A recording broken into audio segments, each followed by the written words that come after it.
Hi guys, so I'm just going to continue today on what I was saying last time about, the whole Juneteenth thing, why I think it's a farce, why I genuinely believe that Lincoln was not the right president to free the slaves.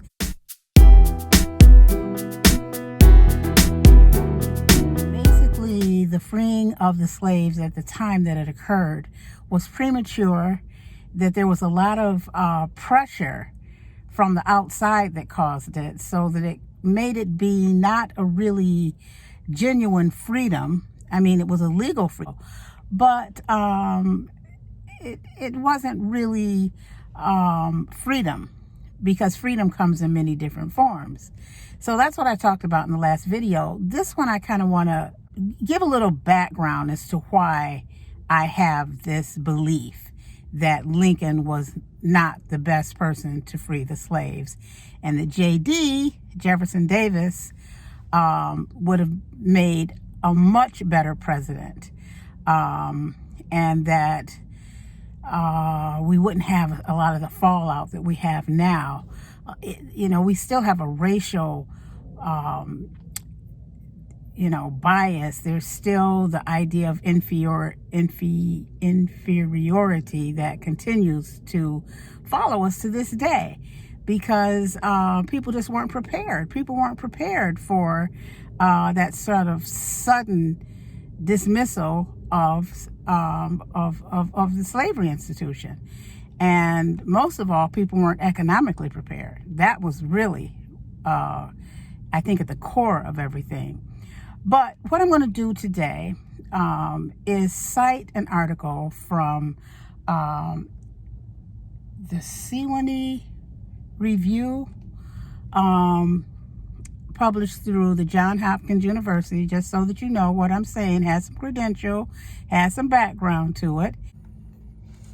So in this particular article, he begins it by saying, if the question were asked, what were the views of Jefferson Davis concerning the Negroes, many people would now, as in 1861, unhesitantly answer that he, like the most extreme of the slaveholders, looked upon the Negro as nothing more but a form of property, something more valuable than horse flesh, and that he considered the race hopelessly inferior and incapable of progress, and therefore doomed to the permanent status of slavery. Some of his speeches in Congress would seem to commit him to this view. His dealings with the race and his private utterances show that he regarded the Negro as quite capable of reaching a higher civilization. He believed slavery to be more or less temporary status, and that he was the most considerate master. And, that is borne out in a lot of the literature. There's even a video, a very compelling video, where there's a recording of a slave of Jefferson Davis, and he speaks to some of the things that I'm going to say now. So, number one, the reason why I am convinced that Jefferson Davis would have made a better president was that he was beginning to introduce some transformative ideas about the slave. Let's talk about the reasons why I believe Jefferson Davis would have made a better president. Okay, number one, he didn't refer to his slaves as slaves like most slaveholders did during that time. He referred to the people that he owned as servants. He called them servants. He didn't call them slaves. And he treated them as servants. He would bow to a slave upon introduction, and they would, of course, bow back. So that's one.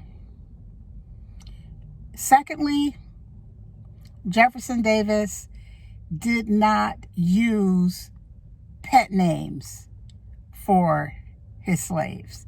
He called them by whatever their name might be. So, for example, James wasn't shortened to Jim. He made sure that he called people by their given name. Now, we know the whole idea of people forcing their will on slaves by changing their name. You know, that came out in the filming of Roots. Kunta Kinte. Oh, but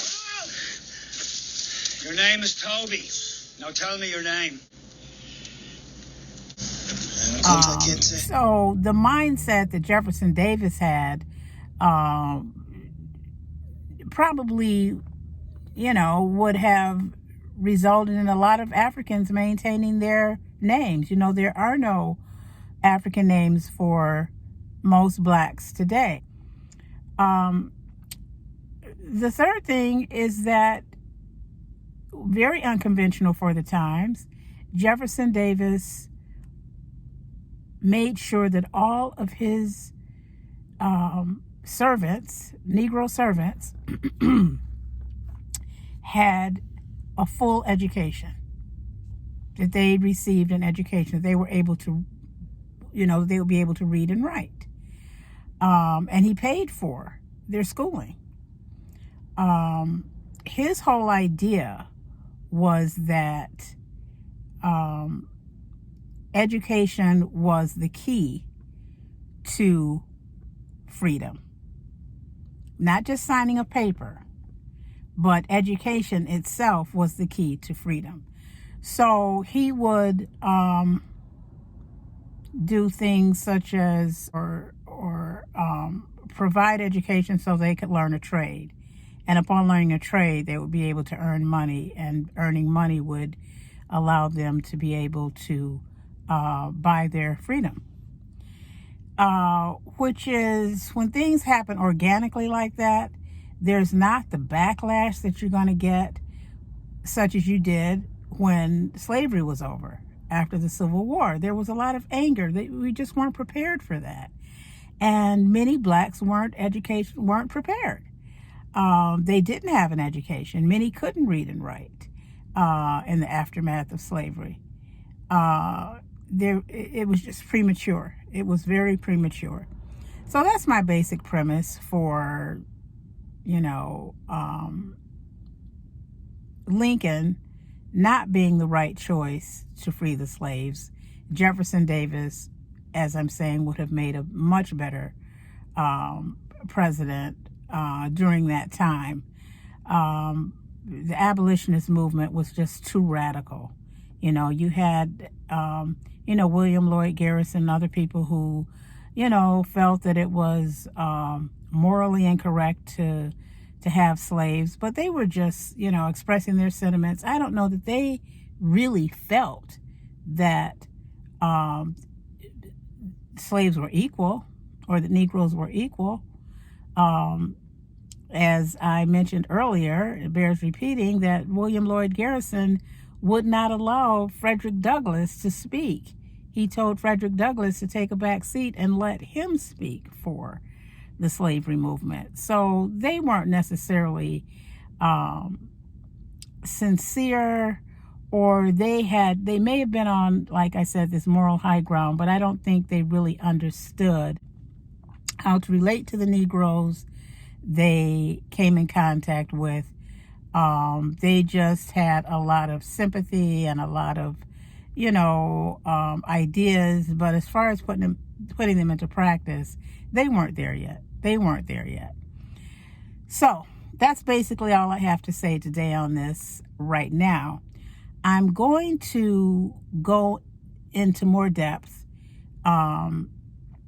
in future videos, and those are going to be where my Patreon subscribers can hear more of what I have to say about this particular issue. And thank you for stopping by and taking a chance and listening to this part of Let's Talk. My whole focus is on the homeless crisis, and the whole idea that, there's so many similarities. There's so many similarities. It is being ignored now in much the same way that slavery was for decades. There seems to be no hope in in sight. And you've got people who want to end homelessness and they have these ideas. They feel sorry for people who are homeless. But sympathizers are much different from people who really understand the dynamic of homelessness and can treat people equally and try to provide people with the resources they need to extricate themselves from those circumstances. That's what we really need, just as we needed that during slavery time for blacks. You know, there are a lot of parallels in a lot of these dehumanizing events that have happened. There's always somehow a similar thread, and I think the economic freedom comes first. I'm convinced of that. And I will go into more depth with some of those ideas, but particularly how economic freedom resulted in Jefferson Davis's slaves being free legally, economically, and probably even psychologically in a manner that many slaves did not experience.